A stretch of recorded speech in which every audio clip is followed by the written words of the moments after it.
Como e em quais situações as criptomoedas podem ou devem ser usadas?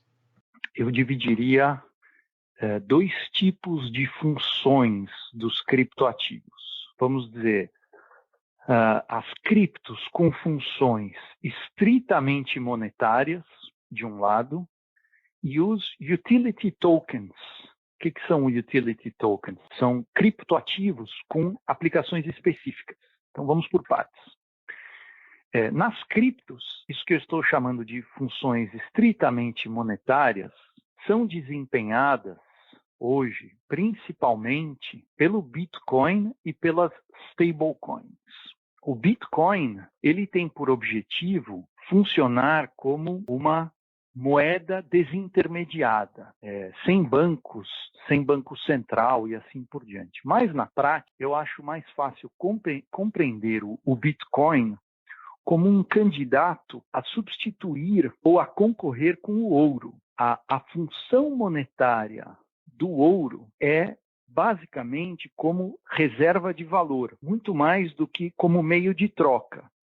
Você poupa em ouro, né? Você guarda o ouro, mas ninguém vai na farmácia comprar Novalgina com ouro. Aliás, você não compra nem mesmo um carro ou um avião com ouro, não é? Então, eu entendo que o Bitcoin, ele pode, com o tempo, se tornar um mecanismo de reserva de valor similar ao ouro. Acontece que o Bitcoin tem dois problemas para se tornar mais do que reserva de valor. Isso é, dizendo assim de uma maneira bem simples, existem dois obstáculos para que o Bitcoin pudesse ser usado como meio de pagamento. Portanto, que você comprasse Novalgina na farmácia com Bitcoin, ou um carro com Bitcoin, não é? Quais são esses dois obstáculos? Primeiro, o Bitcoin é ainda muito volátil, ou seja, o valor dele oscila muito, não é? Então, quanto mais volátil, mais o Bitcoin se parece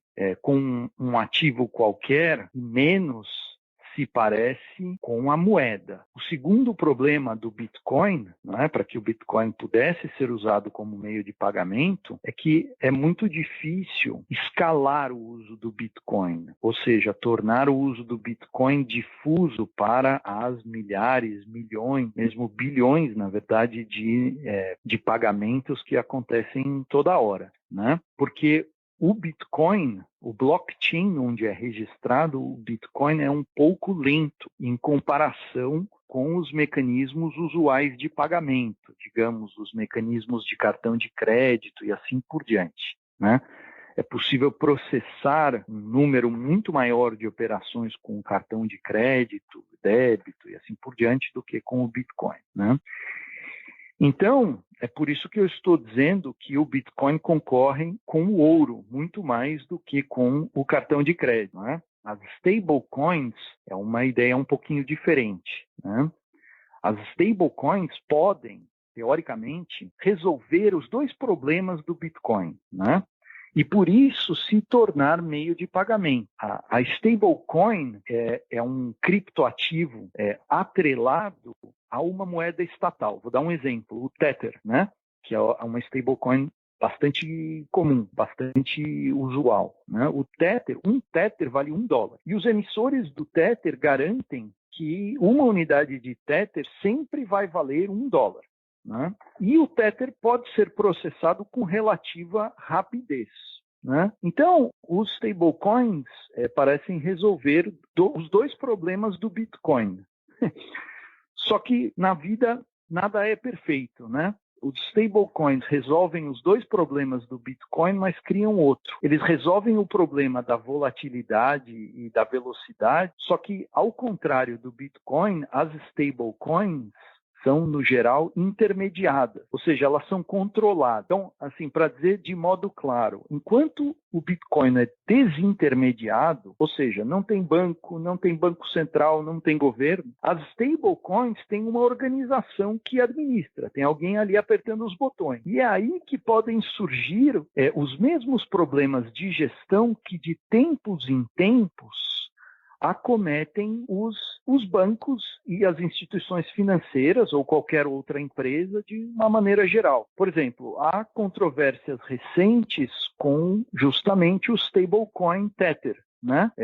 Que ilustram bem o problema. Isso tudo é a discussão das criptos que eu estou chamando de criptos com função estritamente monetária. Mas existem outros tipos de criptoativos. E este outro tipo, o principal, são os chamados utility tokens, né? Que são justamente moedas com aplicações específicas. O melhor exemplo de utility token é o Ether, que é do blockchain Ethereum. O Ether pode ser usado para os chamados smart contracts, né? Ou seja, contratos inteligentes, que seriam contratos autoexecutáveis. Vou ilustrar, né? Suponha que você transporta no seu caminhão a minha mercadoria. Aí a gente bota lá um termômetro e deixa tudo programado no sistema de blockchain. E a gente programa assim, por exemplo, se a temperatura cair abaixo de 0 graus, né, aí vai descongelar ali a minha mercadoria,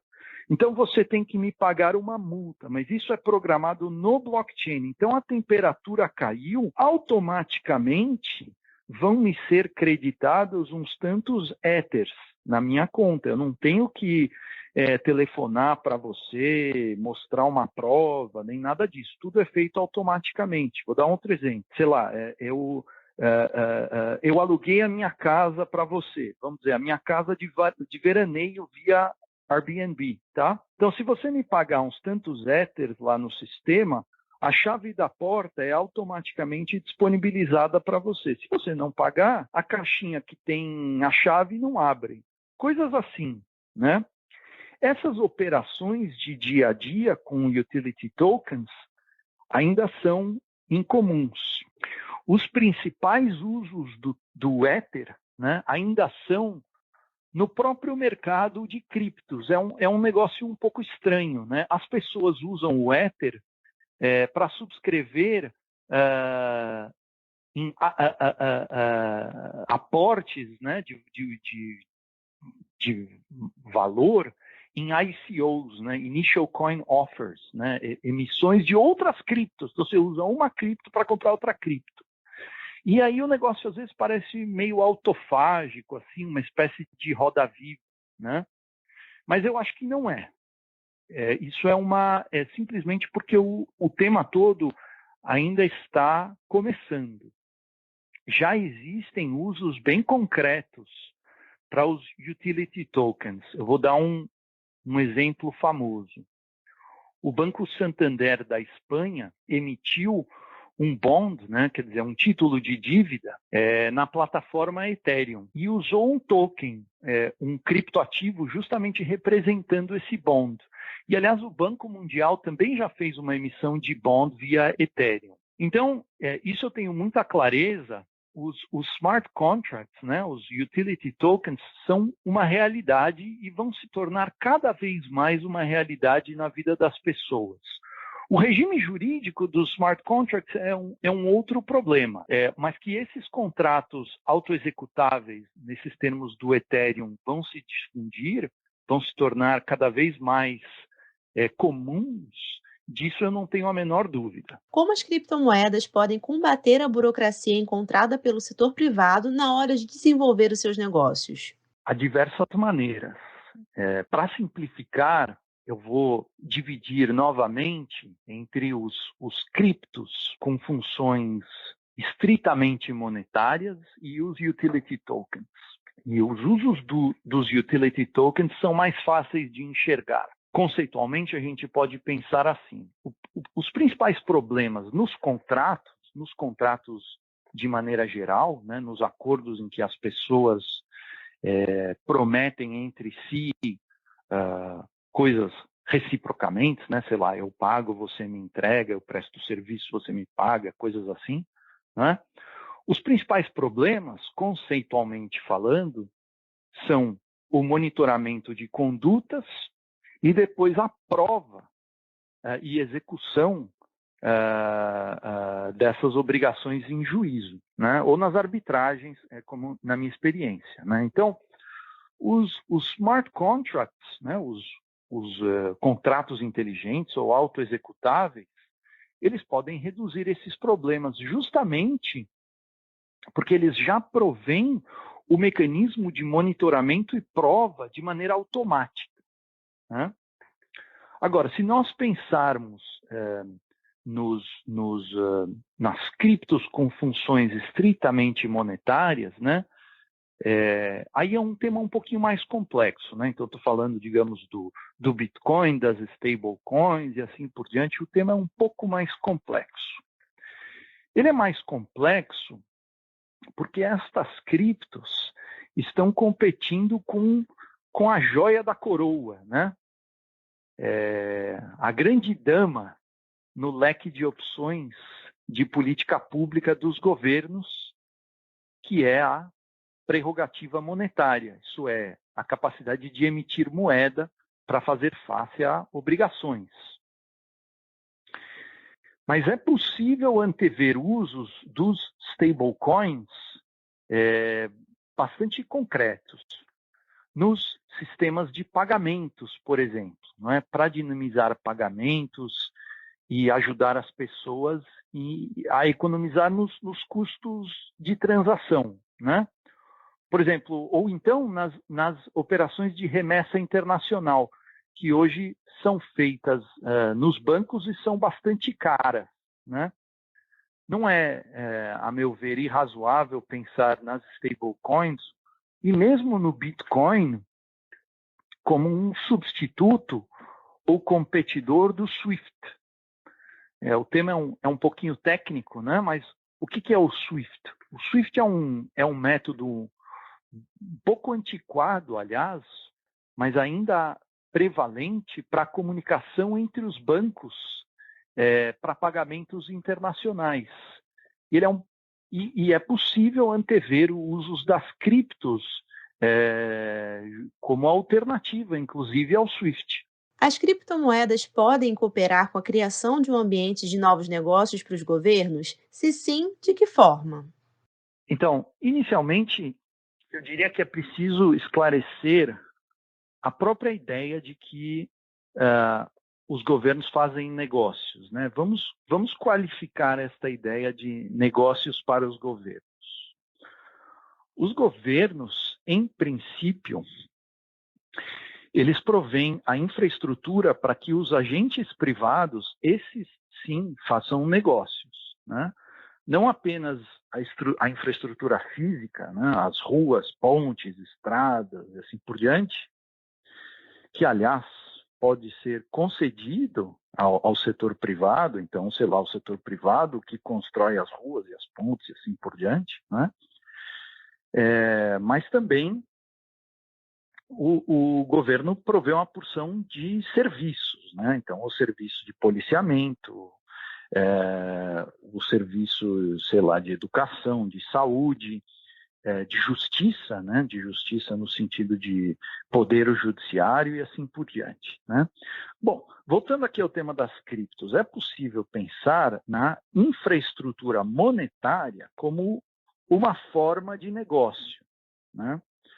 E isto sugere, então, o governo atuando na competição em mercado. Basta pensar no caso, digamos, do Banco do Brasil. Ou então, alternativamente, né, nós podemos pensar na infraestrutura monetária como uma forma de serviço público. Por exemplo, a Casa da Moeda presta um serviço público, emitir moeda. Então, ela vai lá e ela emite aquelas notas, as moedinhas metálicas e assim por diante. E, aliás, só a Casa da Moeda pode fazê-lo. Então, para a emissão da moeda física, não há competição, né? Então, deixa eu resumir o que eu disse até aqui. Os governos podem fazer negócios com criptomoedas, como faz, por exemplo, o Banco do Brasil, que é voltado ao lucro.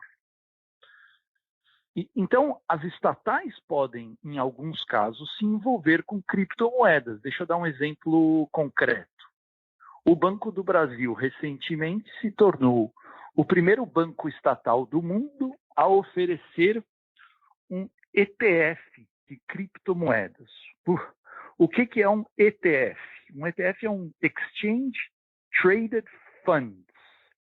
É um fundo de investimento gerido de forma que a sua carteira tenha a composição mais próxima possível de um índice qualquer. E a CVM aprovou recentemente a negociação de um ETF atrelado ao Bitcoin e de um outro atrelado a um índice da Nasdaq que é composto por 6 ou 7 criptoativos, né? Então, como eu disse, o Banco do Brasil, ou seja, uma estatal do governo, foi o primeiro banco estatal do mundo a oferecer esse tipo de produto. É por isso que eu estou dizendo que as criptos podem ser, num certo sentido, um tipo de negócio para o governo, né? No caso aqui, um negócio com fim lucrativo para uma empresa estatal. Essa é uma maneira de nós pensarmos nesta pergunta. Mas nós podemos falar também nos negócios, não é? Negócios, a palavra negócios do governo num sentido mais largo, um sentido mais próximo da forma como essa palavra negócio é usada no direito. No direito se fala em negócio jurídico para designar uma mudança numa relação jurídica qualquer.